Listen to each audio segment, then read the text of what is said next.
taking photos at nighttime. Some may say this is the hardest time of day to shoot, and if that's you, then you're watching the right video.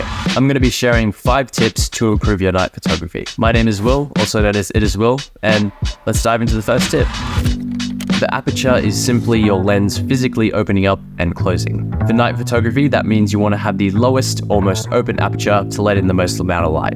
Doing this will provide some advantages in your exposure triangle, meaning that you can bump your shutter speed up for sharper shots and also lower your ISO for clearer photos. This is why you may find photographers using prime lenses predominantly at night, because most of them will have a lower minimum aperture compared to zoom lenses.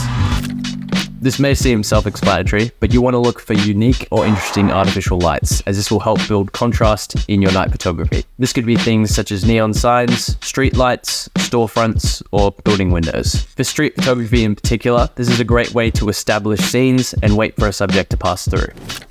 Now, if you haven't done this before, I feel sorry for you. The reflections and overall mood that this adds to your photos is unmatched. I'm also just a personal fan of rain, but especially at night, this will accentuate all the light sources and provide some pretty cool textures in urban environments. This is obviously something you can't control, but if you have rainy weather coming up, I highly recommend to shoot. Just remember to bring an umbrella or a raincoat.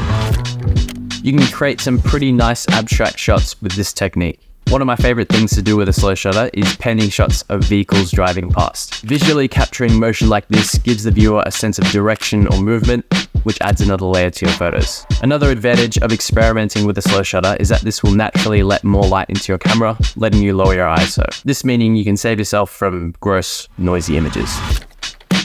Alright, so an additional night photography tip is to use additional accessories. So this might be a light prism, which is like a refractory glass object which reflects light, in portraits especially, or a light bar, these ones that you can fit in your backpack. These will just help bounce light around subjects or down alleyways and create more of a feel, of light, which is often lacking in night photography.